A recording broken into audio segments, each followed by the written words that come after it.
야고보서 2장 26절에서 사도 야고보가 하나의 선언을 합니다. 그 선언이 무엇인가 하면 행함이 없는 믿음은 죽은 것이다. 그렇게 선언을 하였습니다. 그 말은 믿음이 있다면 그 믿음을 행함으로 증명해 보이라 하는 것입니다. 그렇지 않겠습니까? 우리가 믿음이 있다면 그 믿음을 겉으로 우리의 삶으로 드러내 보여서 우리가 믿음이 있다는 것을 증명해 보이라 하는 것입니다. 우리가 말로만 믿음과 경건 그것을 말하면서 아무런 행함이나 또 우리 속에 섬김이 없다고 한다면 야고보 사도에 의하면 그 믿음은 죽은 믿음이라 그렇게 말씀을 합니다. 그 선언에 이어지는 3장, 4장이 오면서 그러면 우리가 그 믿음을 겉으로 드러내서 행하는 것이 살아있는 믿음일진데 어떻게 행할 것인가? 우리의 그 믿음을 어떻게 겉으로 행함으로 보여줄 것인가 하는 것에 관해서 두 가지로 우리에게 말씀을 해줍니다. 그 하나는 혀를 제어하는, 혀를 삼가해서 말을 조심하라 하는 것이죠. 3장 1절부터 12절까지의 말씀의 내용입니다. 그리고 두 번째로 이어지는 그 교훈, 우리가 어떻게 이 믿음을 행할 것인가. 오늘 본문인 3장 13절부터 4장 8절까지의 내용입니다. 지혜롭게 행하라 하는 것입니다. 우리의 믿음을 행함으로 보여줘야 되는데 두 가지, 하나는 말을 조심한다, 또 하나는 지혜롭게 행함으로 그 믿음을 보이라 하는 것입니다. 지혜롭게 행한다는 것이 무엇일까? 그러면 이 지혜롭게 행한다는 것, 우리가 이것을 생각하기 전에 먼저 생각할 것이 있습니다. 그것은 지혜가 무엇인가 하는 것이죠. 지혜. 성경에 따르면 지혜는 하나님의 마음을 아는 것이 지혜라고 했습니다. 하나님의 뜻을 아는 것, 하나님의 뜻을 실천하는 것, 준행하는 것, 그것이 바로 지혜라. 그렇다면 하나님을 알지 못하는 사람들은 참 지혜를 알 수가 없습니다. 예수 그리스도를 믿지 않는 사람들은 지혜가 무엇인가 하는 것을 알기가 어렵습니다. 왜 그렇습니까? 세상의 지식이라고 하는 것은 마음과 인지, 우리의 어떤 인지 능력에 관한 것이지만 지혜는 영적인 것이요, 영혼에 관한 것이요, 하나님에 관한 것이기 때문입니다. 지식은 우리 주변의 일들과 사람의 일들을 살피는데 이렇게 한계가 있지만 지혜는 위를 보게 하고 하나님을 살피게 하고 이 땅뿐만이 아니라 영원한 나라를 살피게 합니다. 차원이 다르죠. 그렇다면 지혜롭게 행한다는 말은 어떤 의미가 있을까? 가령 예를 들면 하나님께서 우리에게 시간과 또 기회와 물질과 소유의 복을 주셨다면 그 주신 복들을 잘 관리하고 선용하는 것, 그것이 바로 지혜의 차원이라는 것입니다. 우리는 이렇게 쉽게 생각할 때가 있죠. 많이 공부한 사람이 지혜로울 것이다. 많은 지식을 갖추면 지혜로울 것이다. 여러분, 그렇지가 않습니다. 우리가 이미 경험하고 있는 것인데요. 공부는 많이 못했지만 성숙한 성도로 또 성숙한 시민으로 살았던 우리 교회 안팎에 어떤 우리의 선배들과 우리 어른들을 우리가 알고 있기 때문입니다. 우리 어릴 때도 보면 교회에 국문을 깨우치지 못한 할머님들이 많이 계셨어요. 예전 할머님들이 글을 읽지 못하시고 쓸지 못하셨어요. 말은 하셨는데, 그런 할머님들이 교회 나오셔서 신앙생활을 하시면서 글을 모르시니까 성경을 외우시더라고요. 그냥. 그리고 그분들이 교회를 운영해 나가시거나 교역자를 협력하시거나 성도들을 섬길 때 보면, 교회 일들을 감당할 때 보면 얼마나 지혜롭게 하시는지 몰라요. 예, 우리가 세상의 지식이 많아지고 깊어지면 지혜로울 것이다. 그렇지가 않다는 것입니다. 특별한 지식이나 전문적인 기술을 갖추었다고 해서 다 지혜롭다. 그게 아니라는 것이죠. 많이 배운 사람들이 성숙하고 많이 배울수록 지혜로울 것이다. 꼭 그렇지 않다는 것입니다. 이 지혜의 차원은 좀 다른 차원이라 그렇게 생각해 볼 수 있습니다. 지혜롭게 행한다는 것. 그것은 우리가 얼마나 많이 가졌느냐, 얼마나 많이 공부했느냐, 얼마나 지식이 많으냐, 얼마나 경험이 많으냐, 그런 것과는 다른 그런 차원일 수 있다는 것입니다. 지혜롭게 행한다는 것. 결론적으로 말씀을 드리면 그것은 하나님의 마음을 기쁘시게 해드리는 것입니다. 하나님의 뜻을 우리 삶 속에서 이루는 것. 그것이 바로 지혜로운 것이다. 야고보 사도는 곧 그것이 우리가 살아가야 될 성숙한 그리스도인의 삶이라 하는 것을 우리에게 말씀해 주고 있습니다. 우리가 지혜를 얻기 위해서, 지혜롭게 행하기 위해서는 지혜를 얻어야 되는데 이 지혜를 얻기 위해서 할 수 있는 일이 무엇일까? 유일한 길이 있다면 하나님께 구하는 것입니다. 하나님께 지혜를 구해야 됩니다. 세상의 지식이라고 하는 것은 관찰하거나 열심히 공부해서 얻을 수 있지만 지혜는 공부한다고 얻을 수 있는 게 아닙니다. 지혜는 믿음을 통해서 하나님께서 주실 때 얻을 수 있습니다. 하나님의 선물이기 때문입니다. 그래서 우리가 하나님께 지혜를 구한다는 것은 어떻게 하는 것인가? 우리가 구해야 될 지혜가 어떤 특징이 있는가? 오늘 본문을 통해서 우리가 함께 살펴보도록 하겠습니다. 첫 번째는요, 3장 14절부터 18절의 말씀을 참조해 주십시오. 첫 번째 우리가 생각할 것, 참된 지혜. 이것은 오직 하나님께로부터 온다. 왜 우리가 하나님께 구해야 됩니까? 지혜를 주시는 분이 바로 하나님이시기 때문입니다. 여러분, 우리가 살아가는 이 세상에도 지혜가 있습니다. 야고보 사도에 의하면 세상의 지혜는 땅의 것이라 세상적이고 육신을 위한 정욕의 것이고 결국 그것은 사단의 지배를 받는 귀신의 것이다 그랬습니다. 세상의 지혜도 있지만 그 세상의 지혜를 지배하는 것은 사단입니다. 그래서 이 세상의 지혜는 시기와 다툼과 자기 자랑과 진리를 거슬리는 거짓으로 이제 끝나는 그런 지혜입니다. 세상이 얼마나 영악한지요, 속이는 지혜로 가득합니다. 세상의 지혜가 그렇습니다. 그 세상의 지혜의 결국은 혼란과 악한 일들을 만들어냅니다. 그런데 반면에 참된 지혜가 있습니다. 이 참된 지혜는 하나님께로부터 옵니다. 야고보서 1장 17절에서 이렇게 말씀하고 있습니다. 온갖 좋은 은사와 온전한 선물이 다 위로부터 빛들의 아버지께로부터 내려오나니 그는 변함도 없으시고 회전하는 그림자도 없으시니라. 하나님께로부터 오는 지혜는 세상에서 얻는 그런 인간의 이기적인 욕심이나 정력을 위한 것이 아니라 영적이고 하나님 중심적이고 성령님의 인도하심을 받게 됩니다. 세상 지혜의 결국은 혼란과 악한 일들이지만 하나님의 지혜의 결국은 의의 열매를 거두게 합니다. 결과가 다르죠.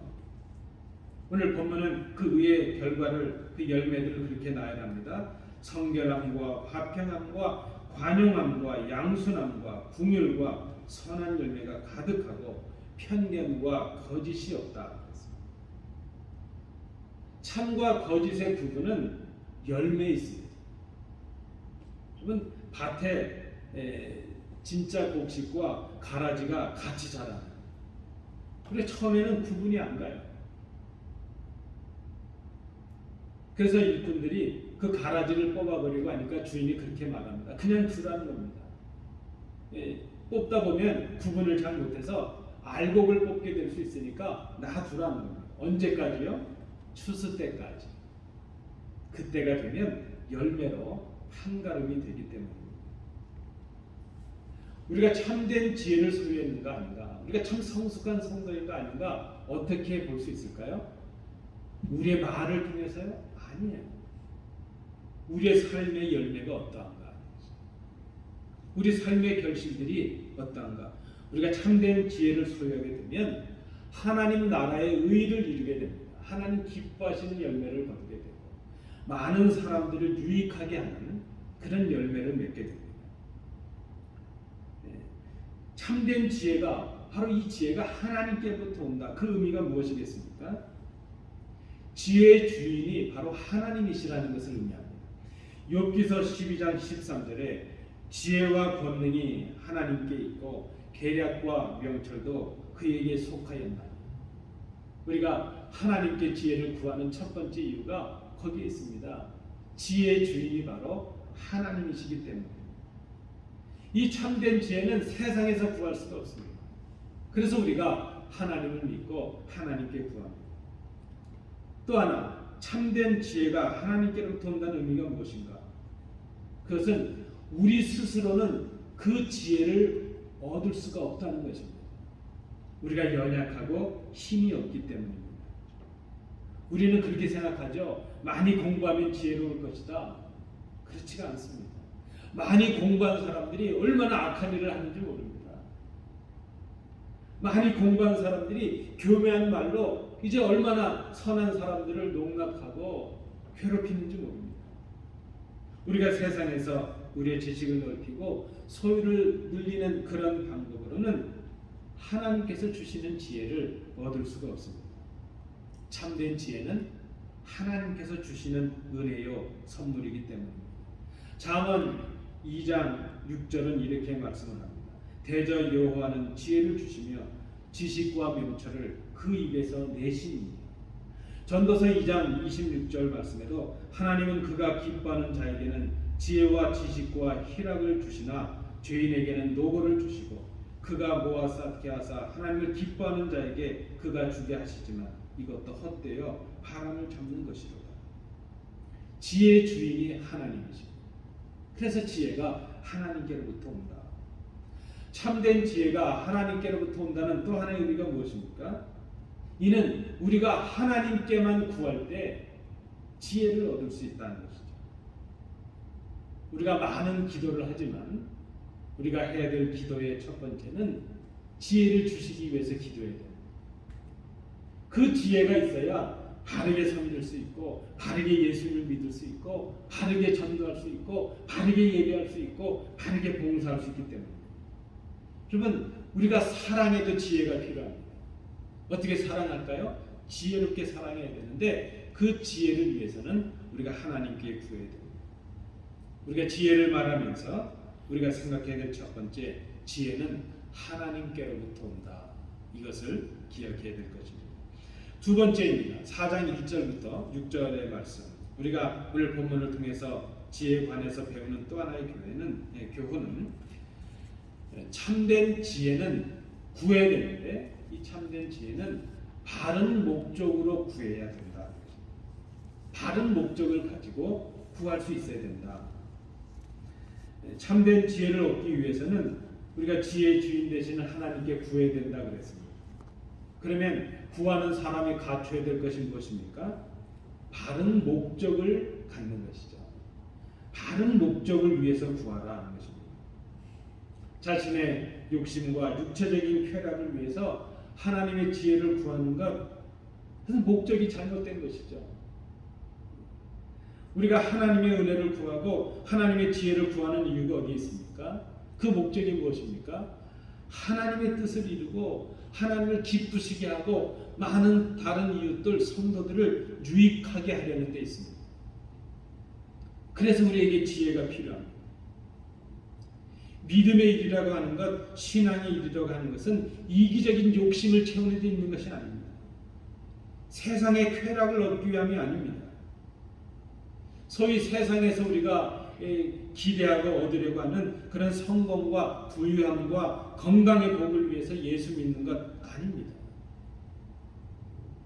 그런 것들은 우리가 바르게 하나님을 믿게 되면 우리에게 주시는 선물들입니다. 우리가 이 땅에서 부유해야 되고 이 땅에서 성공해야 되고 이 땅에서 강건해야 되겠지만 그것이 우리의 신앙의 목적일 수가 없습니다. 우리가 예수를 바르게 믿으면 그것은 그냥 주시는 것입니다. 우리가 하나님의 나라와 그 의를 먼저 구하면 하나님께서 우리에게 필요한 모든 것을 공급해 주시는 것입니다. 우리는 오늘도 이 땅의 것들을 구하고 이 땅의 것들에 집착하며 살아가려고 합니다. 그런데 여러분 한번 생각해 보십시오. 왜 우리가 이 땅의 것에 집착하고 이 땅의 것을 구하면서 살아가고 있을까요? 우리의 생각 속에 우리의 생이 이 생의 생뿐이라고 생각하기 때문입니다. 우리가 죽어서 영생하는 삶이 없다고 생각하기 때문입니다.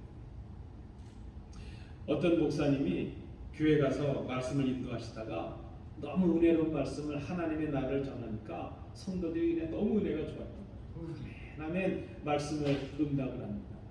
그래서 너무 은혜가 많아서 목사님이 그렇게 질문을 하셨다 그래요.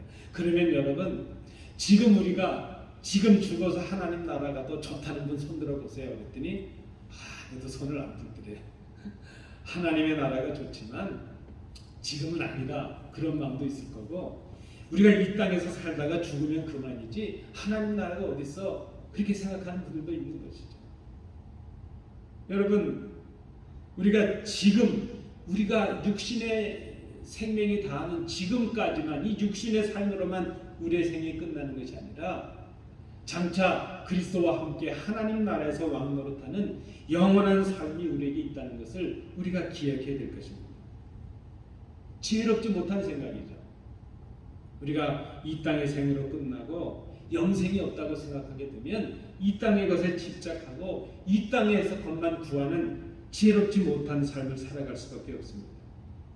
우리가 분명히 기억해야 될 것입니다. 우리가 예수 그리스도를 믿는 것, 우리가 오늘도 이렇게 교회 나와서 예배하고 우리의 신앙을 더 다잡으려고 하는 그 이유가 무엇입니까? 십자가의 예수를 믿음으로 하나님의 자녀가 되고 구원받은 백성으로 살아가면서 서로 사랑하고 서로 섬기면서 하나님을 기쁘시게 하는 데 있습니다. 그리고 장차 주님께서 오시면 주님과 함께 이제 하나님 나라에서 영원토록 왕노릇하며 살아가는 것, 그것이 바로 우리의 믿음의 목적이라는 것입니다. 그 나라와 그의 의를 구하는 삶, 이것을 먼저 그 나라와 그의 의를 구하라. 그리하면 이 모든 것, 우리가 구하는 것, 마실 것, 먹을 것, 이 땅의 것들, 성공하려고 하는 것, 이 땅에서 우리가 원하는 모든 것 더해 주신다는 것입니다. 우리의 믿음과 신앙의 목적이 잘못되면 그 속에서 일어나는 욕심을 우리의 힘으로는 제어할 수가 없게 됩니다. 결국 우리 속에 자리 잡은 그 욕심은 우리를 바른 믿음에서 떨어지게 합니다. 욕심으로 구하게 되니까 그저 그것을 얻지 못하면 시기하고 다툼이 생깁니다. 우리 속에 시기와 다툼이 있는 이유는 우리가 잘못 구하기 때문이요, 바른 목적을 생각하지 못하기 때문입니다. 다시 기억해야 됩니다. 육체의 소욕은 성령을 거스리고 성령은 육체를 거스리나니 이 둘이 서로 대적하므로 너희가 원하는 것을 하지 못하게 하려 함이라. 갈라디아서 5장 17절을 말씀합니다. 욕심으로 구하는 것은 얻을 수가 없습니다. 욕심으로 구하면 얻을 수가 없고, 그 얻지 못하게 되니까 시기가 생기고 다툼이 일어날 수밖에 없다는 것입니다. 또 한 가지요, 우리가 무언가를 얻기 위해서 기도하는데 기도하면서도 얻지 못하는 큰 이유가 바로 여기에 있습니다. 자신의 이기적인 욕심과 이 땅의 영광과 이 땅의 쾌락만을 위해서 구하고 있기 때문입니다. 우리의 그 기도의 목적을 좀 바꾸어야 됩니다. 우리의 그 삶의 자세가 바뀔 수 있어야 됩니다. 우리의 목적과 목표가 이제 바르지 못한 기도는 잘못된 기도입니다. 그런 기도는 구해도 응답될 수가 없습니다. 여러분, 우리가 기도하면서 어떤 특정 사람들을 망하게 해주십시오 이렇게 기도하면 그 기도가 응답되어야 되겠습니까? 누구를 어떻게 해코지 하기 위해서 나에게 이런 걸 달라고 그런 기도를 하나님이 들어 응답해 주시겠습니까? 잘못된 기도였죠. 그것은 참된 지혜를 구하는 것이 아니라 악한 지혜를 구하는 것에 불과하다는 것입니다. 그러면 여러분, 참된 지혜를 구하는 기도가 무엇입니까? 그것은 하나님의 뜻대로 구하는 기도입니다. 시편 34편 15절 말씀입니다. 여호와의 눈은 의인을 향하시고 그의 귀는 그들의 부르짖음에 기울이시는도다. 우리의 기도가 응답되지 못하는 큰 이유는 우리의 기도가 잘못되기 전에 기도하는 우리가 잘못되었기 때문입니다. 우리가 하나님의 뜻을 생각하지 않기 때문입니다. 의인의 기도는 하나님이 응답하신다 그랬는데 의인이 누구입니까? 의인은 하나님과 올바른 관계를 맺은 사람을 말합니다. 하나님이 기뻐하시는 사람이 되는 거예요. 그것이 중요하죠. 여호와의 눈은 의인을 향하시고 그의 귀는 그들의 부르짖음에 기울이시는도다. 요한일서 5장 4절에도 그의 뜻대로 무엇을 구하면 들으시리라. 여러분, 우리의 기도가 응답되려면 지혜로운 기도는 무엇입니까? 하나님의 뜻을 생각하고 하나님의 뜻대로 구하는 기도입니다. 그러면 우리가 생각해야죠. 그러면 하나님의 뜻이 무엇일까? 하나님의 뜻은 성경에 많은 뜻이 나와 있지만 요약하면 단 한마디로 요약이 가능합니다. 여러분, 하나님의 뜻이 무엇입니까? 하나님의 뜻은 하나님을 사랑하고 형제를 사랑하는 것입니다. 하나님을 기쁘시게 하고 우리 이웃들, 다른 사람들을 유익하게 하는 것, 그것이 바로 하나님의 뜻입니다. 그 하나님의 뜻을 위해서 지혜를 구하라 하는 것입니다. 하나님께서 솔로몬에게 오셨습니다. 내가 무엇을 원하느냐? 내가 원하는 것을 주시겠다. 그때 솔로몬이 구한 것이 무엇입니까? 자기의 부귀와 영화를 구하기 전에, 자기의 안전과 건강을 이제 하나님께 구하기 전에 그가 구한 것은 하나님의 백성들을 하나님의 뜻 가운데로 인도하기 위한 지혜를 주십시오. 하나님의 백성들을 하나님의 뜻 가운데로 인도한다는 것이 무엇입니까? 그 백성들 가운데 하나님의 뜻을 바로 세우는 것, 하나님을 사랑하는 것 아닙니까? 하나님의 백성들이 하나님을 사랑해서 이 나라가, 이 백성들이 하나님의 뜻을 준행할 수 있도록 그 백성들을 하나님께로 바르게 인도할 수 있는 지혜를 주십시오. 하나님께서 응답해 주셨습니다. 그리고 솔로몬이 구하지 않았던 부귀와 영화도 그에게 주셨습니다. 열왕기상 3장에 나타나는 말씀입니다. 여러분, 오늘 우리에게 필요한 것이 있다면 물질 이전에, 건강 이전에, 이 땅에서의 성공 이전에 우리가 먼저 구할 것은 참된 지혜, 하나님을 기쁘시게 하는 지혜요, 성도들을 돌아볼 수 있는 지혜, 많은 사람들을 유익하게 할 수 있는 지혜, 이 참된 지혜가 필요합니다. 이 지혜를 얻기 위해서 사모하며 구하시는 우리 복된 성도들 되시기 바랍니다. 마지막 세 번째, 오늘 본문을 통해서 우리가 배우는 세 번째 교훈은 4장 7절 8절을 참조해 주시기 바랍니다. 참된 지혜를 얻기 위해서는 하나님을 가까이 해야 된다. 우리가 지혜가 무엇인가, 지혜가 하나님께로부터 온다는 것 깨닫는 것 중요합니다. 지혜를 구하기 위해서 바른 목적으로 간구해야 된다는 것 중요합니다. 그런데 참으로 중요한 것이 있는데, 이 참된 지혜를 얻기 위해서는 하나님을 가까이 하라. 여러분, 우리 인생도 보면요, 그 사람이 무엇을 가까이 하느냐에 따라서 그의 삶이 결정이 되는 것을 봅니다. 그가 어떤 친구들을 가까이 하느냐에 따라서 그의 삶이 결정되는 것을 보죠.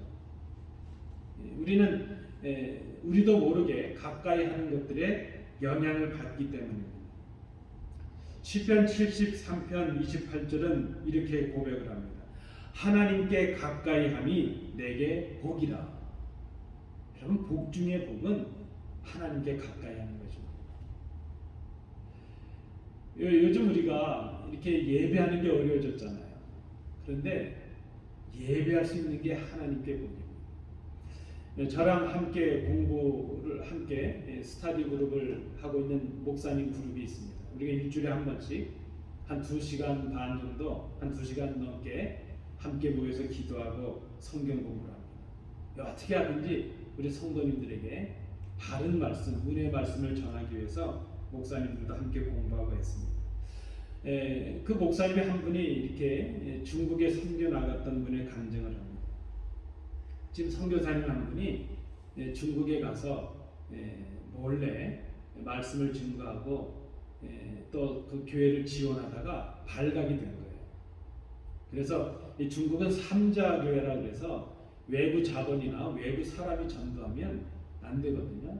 그래서 지금 그 공안에 잡혀 있는 거예요. 잡혔고 전도를 받은 분들도 잡혔어요. 첫 번째 죄목이 뭔가 하면 예배를 했다는 거예요. 예배를 해서 국가를 전복하려고 했다는 거예요. 그게 죄목이에요. 여러분, 하나님께 예배하는데 붙여진 죄목이 반역죄인 거예요. 국가 반역죄인 거예요. 국가 전복죄인 거예요. 같은 지구상에서 우리는 이 예배 자유를 누리고 있지만 어떤 곳에서는 예배를 드리기를 갈망하면서 숨어서 예배했는데 그것이 발각되고 잡혀서 지금 곤욕을 치르고 있는 것이죠. 아마 선교사님은 추방되겠죠. 미국 시민권이 있으니까 이제 추방이 돼서 미국으로 송환이 되겠지만 그 현장에 있었던 사역자들과 성도들은 이루 말할 수 없는 고통을 당해요. 아마 순교를 당하는 분들도 생길 것 같아요. 우리가 지금 예배할 수 있다는 것이 얼마나 하나님의 크신 복인가. 우리가 이 땅에서 예배할 수 있다는 것이 얼마나 많은 사람들에게 책임이 있는 일인가. 여러분, 우리가 기억해야 될 것입니다. 이 예배 한 시간을 위해서 얼마나 많은 사람들의 희생이 있는가. 하나님께 예배할 수 있는 것이 복이요, 하나님께 가까이 할 수 있는 것이 복이라는 그 고백이 우리에게 필요한 때가 되었습니다. 여러분, 우리를 잘 생각해 보십시오. 우리가 강한 것 같지만 우리 스스로 우리를 지켜낼 수가 없습니다. 우리는 세상과 짝하고 세상과 겉하여 가까워지면 우리는 세상에 물들게 되고 세상과 같아질 수밖에 없습니다. 그것은 결국 마귀의 지배를 받는 사람이 되고 말죠. 시간이 좀 갔지만 우리 제가 다니던 신학교 선배들 중에 한 간증을 드리죠. 청량리역 뒤편에 가면 그 동네가 있습니다. 소위 말하는 588번 버스가 다니던 그 집창촌이 있었죠. 그것을 위해서 전도하러 들어갔던 두 분의 선배들이 계셨습니다. 한 분은 좀 성공적인 선교가 되어서 다일공동체라는 그런 선교 단체도 만들고 성공적이었죠. 근데 그분보다 더 먼저 그것에 들어가서 복음을 전하려고 애썼던 한 선배가 있었습니다. 근데 결국 그분은 그곳에서 어떤 여인과 그저 거기에 있던 여인과 결혼하고 목회의 길도 이제 가지 못하는, 오히려 그 세상에 물들고 마는 그런 일이 결과로 주어지고 말았습니다. 우리가 장담할 수가 없습니다. 세상과 짝하고 세상과 번태에 가까워지면 우리도 모르게 세상에 물들게 됩니다. 세상과 타협해집니다. 세상과 같아집니다. 오늘도 간악한 마귀는 우리를 꾀입니다. 세상과 같아지라는 거예요. 뭐 이렇게 다르게 별나게 살아가느냐? 세상과 짝해서 세상과 같아져도 괜찮다는 겁니다. 그러나 결국 그것은 마귀의 지배를 받는 그런 사람이 되고 마는 것입니다. 이 간악한 사탄의 힘, 마귀의 힘은 우리의 힘으로 감당하고 대적하기가 어렵습니다. 연약한 양들이, 사나운 맹수들이 가득한 그 들판에서 그들이 안전할 수 있는 것은 오직 목자의 인도함과 보함 속에 있을 때입니다. 우리가 우리의 주님, 우리의 목자 되신 주님 안에 그 품에 거할 때 우리가 안전할 수가 있습니다. 우리가 온전할 수가 있습니다. 하나님과 가까이 할 때 우리는 마귀를 대적할 수가 있습니다. 이 험악한 세상을 이길 힘이 우리에게는 없습니다. 하나님과 가까이 하는 것, 그것이 우리의 살 길이요, 우리의 생명이 보존되는 길이라 하는 것입니다. 그러면 하나님과 가까이 하는 것은 구체적으로 무엇인가? 오늘 본문은 우리에게 말씀합니다. 하나님께 복종하라. 하나님께 복종하는 것이 마귀를 이기는 방법입니다. 하나님께 복종하는 것이 우리를 성결하게 지켜나갈 수 있는 바로 그 방법입니다. 하나님 앞에 복종하게 될 때에 우리의 손을 깨끗이 하고 두 마음을 품지 않고 우리의 마음을 성결하게 할 수 있는 은혜가 우리에게 임하게 됩니다. 여러분, 그러면 하나님께 복종하는 것은 어떻게 하는 것입니까? 하나님의 말씀대로 사는 것입니다. 하나님의 말씀을 기억하는 삶을 사는 것. 그 하나님의 말씀을 내 삶의 기준으로 삼고 그 말씀을 준행하는 삶을 사는 것. 시편 111편 10절입니다. 여호와를 경외함이 지혜의 근본이라 그의 계명을 지키는 자는 다 훌륭한 지각을 가진 자이니 여호와를 찬양함이 영원히 계속되리로다. 그의 계명을 지키는 것. 하나님을 기쁘시게 하는 삶은 그렇게 어렵지 않습니다, 여러분. 하나님의 말씀대로 사는 것입니다. 그 말씀대로 준행하는 것입니다. 그 하나님을 의지하고 하나님께 간구하고 하나님의 말씀대로 살아가는 것. 시편 145편 8절에도 여호와께서는 자기에게 간구하는 모든 자 곧 진실하게 간구하는 모든 자에게 가까이 하시는도다. 하나님의 품을 떠나지 마십시오. 세상은 우리를 유혹합니다. 하나님께 나오는 것, 이렇게 하나님께 예배하는 것, 하나님의 말씀을 읽고 묵상하는 것, 하나님께 기도하는 것, 그것이 바로 하나님께 복종하는 삶입니다. 하나님을 진실하게 믿는 것, 예배와 말씀에 또 기도에 진실한 삶을 사는 것, 그 말씀대로 마음과 힘과 뜻을 다하여 하나님을 사랑하고 형제를 사랑하는 것, 이웃을 내 몸과 같이 사랑하는 것, 교회를 내 몸과 같이 사랑하는 것, 하나님을 의지하고 기도하는 것, 그것이 바로 하나님을 가까이 하는 것입니다. 하나님께서 하나님을 가까이 하는 자들에게 참된 지혜를 허락해 주십니다. 말씀을 맺습니다. 지혜는 하나님께서 주시는 선물이고 겸손함으로 온유함으로 행해야 될 하나님의 뜻을 말합니다. 하나님이 우리에게 지혜를 주시는 이유는 그 지혜를 통해서 서로 사랑하고 서로 화평하고 의의 열매를 거둠으로 하나님을 기쁘시게 하려는 데 있습니다. 그것이 하나님이 기뻐하시는 뜻입니다. 이제 우리의 믿음을 행함으로 보일 때가 되었습니다. 우리의 믿음을 어떻게 행함으로 보일까요? 지혜롭게 행하라는 것입니다. 예배 참여와 섬김과 봉사의 구체적인 행함이 지혜롭게 행하라는 것입니다. 오늘 우리에게 필요한 것, 행함을 위한 지혜가 필요합니다. 하나님께서 주시는 참된 지혜를 통해서 서로를 유익하게 하고 화평하고 하나님을 기쁘시게 하는 복된 성도들, 복된 교회 될 수 있기를 간절히 소원합니다. 기도하겠습니다.